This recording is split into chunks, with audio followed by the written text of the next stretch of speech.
What's up, y'all? Locksmith Kendama back with another Kendama review. I would like to preface this, I did get this Deadbolt Ken for free from Danny because he's a G. Thank you, Danny. Speaking of Danny, if you don't know who Lock Studios is owned by, it's owned by Danny, one of the coolest people ever, one of the dopest Kendama players ever, and he owns a Kendama company. Honestly, it's super amazing to see Kendama companies that are owned by players and that are for the players. That is really awesome. Lock Studio also has a stack squad. The squad go crazy. Zacky's on there. I got Ryan's on there. Gabe is on there. Representing the round people too.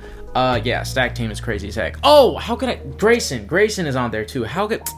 Man, miss me. I'm sorry. Before we get into the review, I will be comparing it a lot to the Locksmith in case you have a Locksmith and you don't know whether or not you want the Deadbolt or not. Anyways, let's get into this review right now. When you get these Kendamas, they come in a couple different wood choices such as bamboo, maple. I don't think he's done beech. He might have done ash before. Mainly does Ken only, which is great because today in Kendama, we're just throwing whatever tone we want on whatever Ken, and that's totally okay. He does have complete setups though, such as the Goob mod designed by my homie Tyler Barnhouse. Check out T Barnhouse's art. They also have pro models such as Gabe's and Danny's own pro model, which look so sick. They are beautiful. All the mods from this year, I believe, have come out on the new China sticky paint, which is very good. And I don't know if they're gonna plan on doing any of the matte paint, but I wouldn't be surprised if they did the new China matte paint as well. They've also collabed with some in-house clears. There's this clear called Rick Clear, I think they did on one of their earlier drops, and I don't know if they've done any more. Maybe they've done a quad one, I could be wrong. Quad also did like a hand turn drop with them recently, which is super duper awesome too if you got that. But yeah, overall really cool options to pick from Lock Studios. Now let's get into this Kendama. One of the basic things, cupping. This Kendama cups. I would be really upset if it didn't cup. I don't even think I'd review it if it didn't cup, but your cups, they're good. They're deep, nice depth, not too deep, not too shallow, and you can do all your tricks because the cups are nice. Sizes of the cups are also great.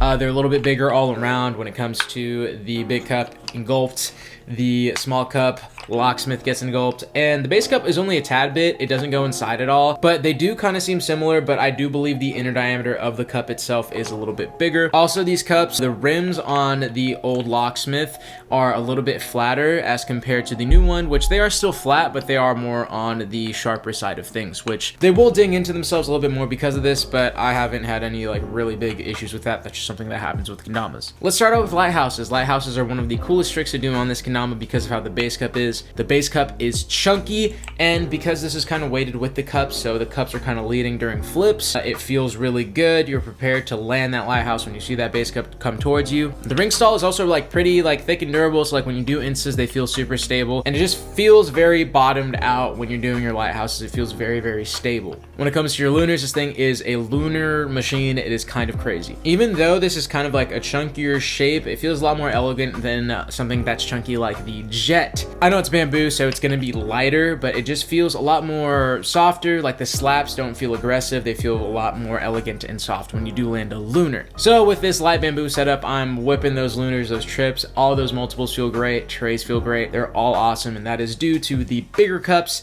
and obviously the little balance hole thing where you can do finger spins. I was scared that with this bigger section right here in the slip stop that the lunars would be worse, but they are not. The whole thing just feels great, and it is balanced, and your lunars are completely fine. When it comes to flipping this thing, it is very fun. Again, the cups lead when you do flip this thing, but there is a nice counter to the flipping with this base area. With the Locksmith, it was really very much cup leading when you flipped. Like it was just coming towards you and you could feel the big cup almost hitting your face. But this one has a little bit more of a counterbalance, so you don't really feel that way as much, but it is still leading with the cups. With that said, flipping with juggles and Ken flips is amazing, especially since of the size of this thing. Also, with the ergonomics of this slip stop area, your thumb rests perfectly in this area, and with this roundedness, it feels uber comfortable and is very different from a lot of Kendamas out here. Actually, no one else is really doing this right here. When it does come to late Kens though, for me personally, it feels a little bit lethargic. It can feel a little slow sometimes, and that could just be because I'm not throwing it hard enough,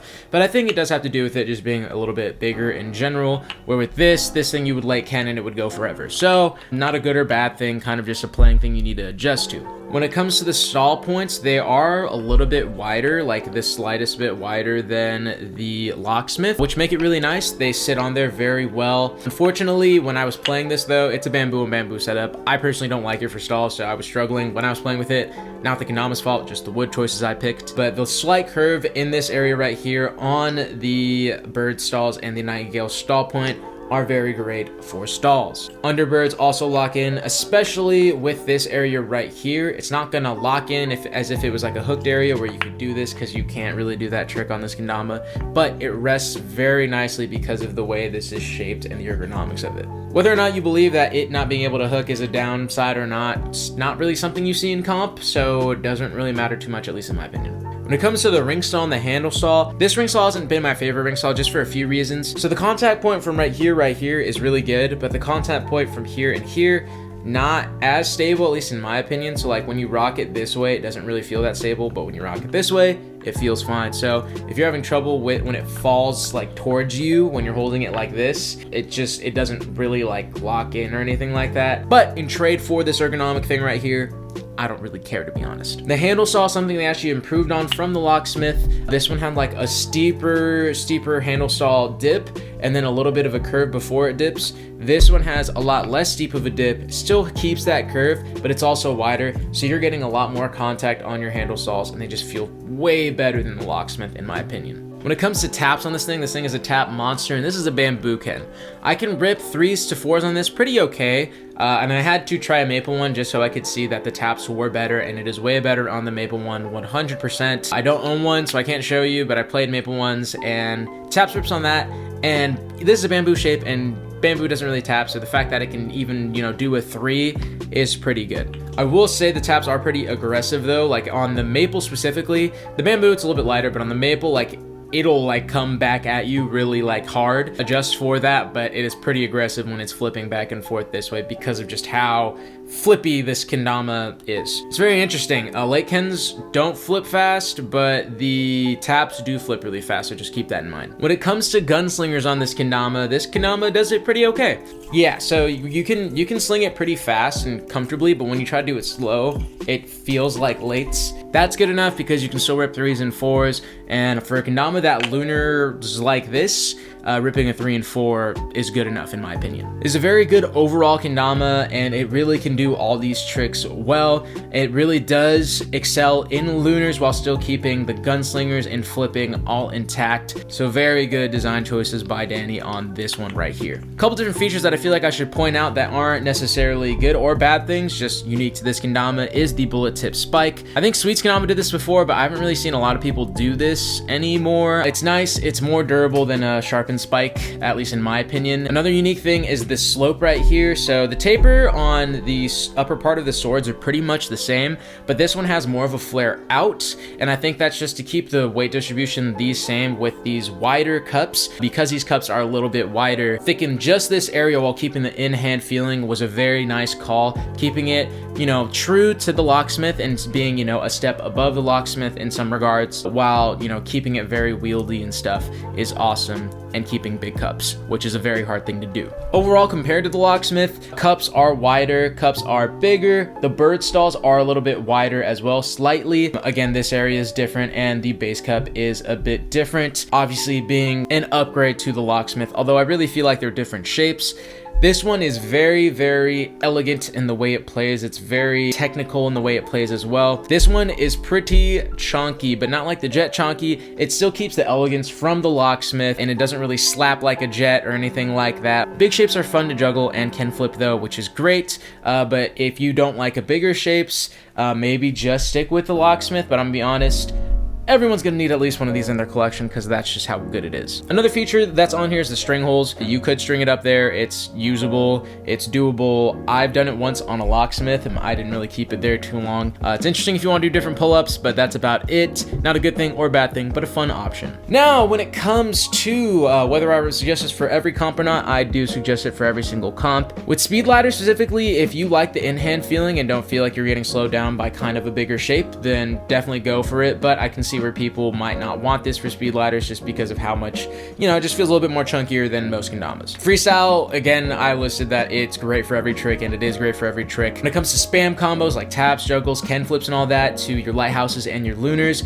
you're all covered on that, which is really, really great. When it comes to open, I would suggest it for that too. It does every trick well. Maybe if you have a ring trick in there, you might be a little loofy doofy, but it does everything well. And then obviously with stalls, pick a wood combination that's better than bamboo on bamboo. I really don't don't like the way that this bamboo on bamboo plays for stalls. Now getting into the price of this, I think Ken onlys are about like $30 or so, which is I think is like $5 more than what these Ken onlys were. Ken onlys are great because you might have a Hontama, but your Ken's thrash. You can just buy another Ken and go through as many Kens as you want. Yeah, not a lot else to say about this. I didn't really have any critiques on this shape other than a lot of just biased things and feeling things. I do like what Lock Studios is doing right now, and I love Danny, and I would like to see a switch up. From this to this, there's not a lot I feel like you can do, at least in my opinion. Unless you do like stepped cups or something, but I really like to see a thinner shape from you guys. See how you can keep the lunars, keep the locked feeling, keeping your interesting slip stall point still, but just, you know, maybe trying a thinner shape. I think that'd be really cool. Not necessary, as both of these shapes are killer. So if you really did like the Locksmith, definitely you need a Deadbolt for sure. It's one of those Damas you need at least one of, and if you don't like it, obviously you can do whatever you want with it, but it's very, very good at everything, and hands down, Danny, you killed it on this shape. Now that's actually it for me. If you guys enjoyed this video, please hit the like button, subscribe button, hit post notifications. You can be one of the first to watch these videos when they come out, and obviously sharing the video goes a long way for the channel. This is Locksmith, Kendama, and I'll see you in the next video. Peace.